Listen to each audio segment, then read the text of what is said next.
नमस्कार, न्यूज 18 राजस्थान पर आप सभी का स्वागत। मैं हूं आपके साथ हेमंत कुमार। चलिए खबरों को देखते हैं फटाफट अंदाज में।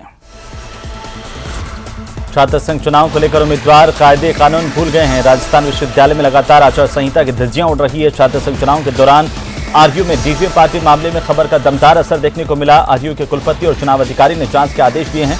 चीफ वार्डन को तलब किया गया है। यदि वहाँ आएगी हमारे डीएसडब्ल्यू साहब के पास में और कोड ऑफ कंडक्ट बना हुआ उसके तहत जो भी होगी। मीडिया ने पूरा दिखाया, गाने चले, कई बच्चे भी उसमें थे, तो संज्ञान में तो आ ही गया सर। अब कोई कार्रवाई होगी चीफ वार्डन के खिलाफ, किसने परमिशन दी, क्योंकि आचार संहिता लग रही है। ऐसे इस तरह के आयोजन होंगे तो थोड़ा व्यवस्था भंग होगी। कोड ऑफ कंडक्ट कमेटी का काम ही यही है, वो इससे दिखवाएंगे जो भी होगा प्रॉपर एक्शन। विश्वविद्यालय प्रशासन इस संबंध में अपनी कोड ऑफ कंडक्ट कमेटी के जरिए उनको भिजवाया था। सारी जगह का संज्ञान लिया गया है और प्रोक्टोरियल बोर्ड प्लस पुलिस की मदद से हम इस जो चीज़ें नियंत्रण से बाहर निकलने की तरफ बढ़ रही हैं उनको हम वापस से रोकेंगे, लगाम लगाएंगे और पूरे अच्छे तरीके से लिंगो कमेटी की जो स्पिरिट है और लेटर है उसको फॉलो करते हुए हम यहाँ पर चुनाव कराने का।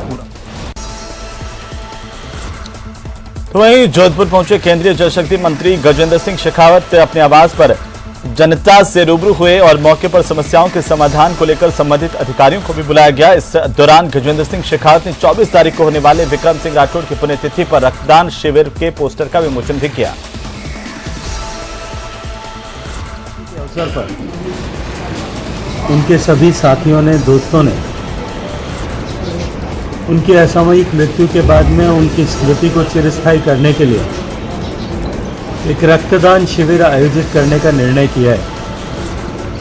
मैं उनके सभी साथियों का इसके लिए अभिनंदन करना चाहता हूं और आप सबसे आग्रह करना चाहता हूं कि 24 तारीख को श्री विक्रम सिंह जी की पुण्यतिथि के पर आयोजित इस रक्तदान शिविर में बढ़ चढ़ करके हिस्सा लें। हम विक्रम सिंह जी को वापस नहीं लौटा सकते, लेकिन उनकी स्मृति में ऐसे पुनीत कर्म कर अनेक लोगों को जीवन दान प्रदान कर सकते हैं।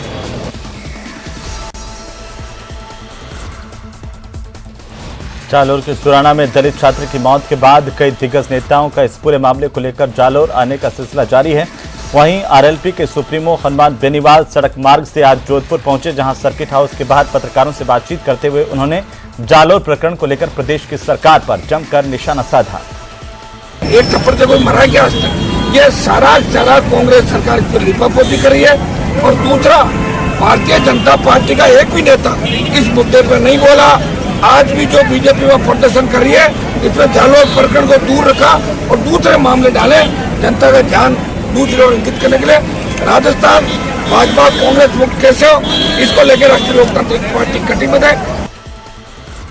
तो वहीं उदयपुर के सवीना थाना इलाके में एक युवक ने फांसी लगाकर के आत्महत्या कर ली। पुलिस ने बताया कि 25 साल की मृतक खुशवंत माली एक कंपनी में सुरक्षा गार्ड का काम करते थे।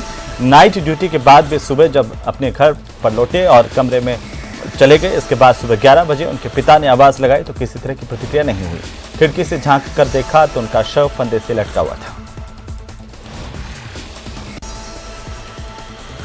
उदयपुर में आज राजीव गांधी की जयंती सद्भावना दिवस के तौर पर मनाई गई। इस मौके पर राजीव गांधी दर्शन समिति की ओर से जिला स्तरीय सेमिनार का आयोजन किया गया। इस सेमिनार में महात्मा गांधी के पड़दोहिते संजय अग्रवाल समेत शहर के प्रबुद्ध लोग मौजूद रहे। अजमेर एसीबी की स्पेशल यूनिट ने किशनगंज थाना इलाके के कांस्टेबल सुशील कुमार को 20,000 रुपए की रिश्वत लेते हुए रंगे हाथों गिरफ्तार किया है। घूसखोर कांस्टेबल रिश्वत की रकम परिवादी की मांग के खिलाफ 138 एनआई एक्ट के खिलाफ जारी गिरफ्तारी वारंट में गिरफ्तार नहीं करने की एवज में मांग रहा था। हमारी चौकी पर रिपोर्ट दी थी कि उसकी मदर के खिलाफ एनआई एक्ट कोर्ट से एनआई एक्ट का कोई गिरफ्तारी वारंट जारी हुआ था। उसमें गिरफ्तार नहीं करने के लिए किशनगंज थाने के कांस्टेबल सुशील कुमार रिश्वत की मांग कर रहे हैं, जिस पर हमने इसका सत्यापन कराया और आज सत्यापन के बाद रिश्वत लेते हुए 20,000 रुपये बरामद किए। कांस्टेबल को अरेस्ट किया गया है। कहाँ से अरेस्ट?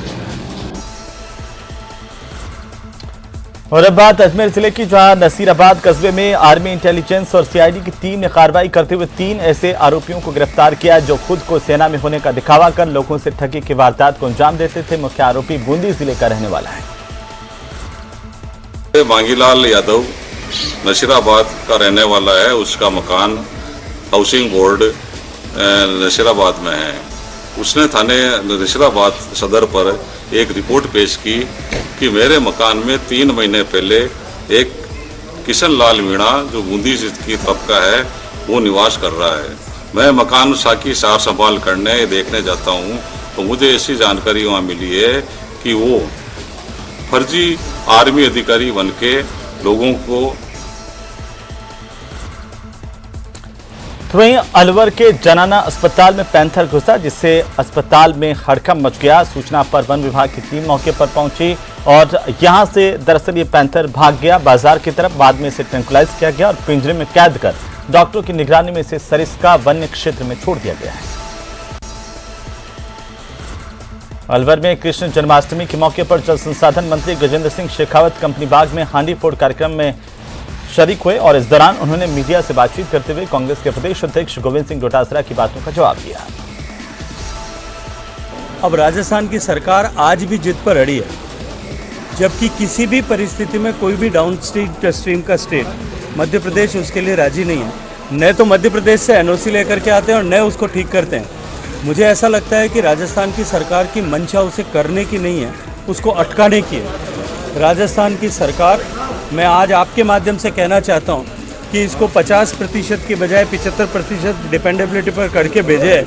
इसको तुरंत प्रभाव से जो है राष्ट्रीय परियोजना का ही नहीं उससे भी ऊपर का दर्जा देने की जिम्मेदारी में लेता हूं। उधर बीकानेर के महाजन रेंज इलाके में एक मोबाइल की दुकान में आग लग गई। आगजनी से लाखों का नुकसान होने की आशंका है। हालांकि अभी आग लगने के कारणों का खुलासा नहीं हो पाया। ग्रामीणों ने टैंकर की सहायता से आग पर काबू पाया।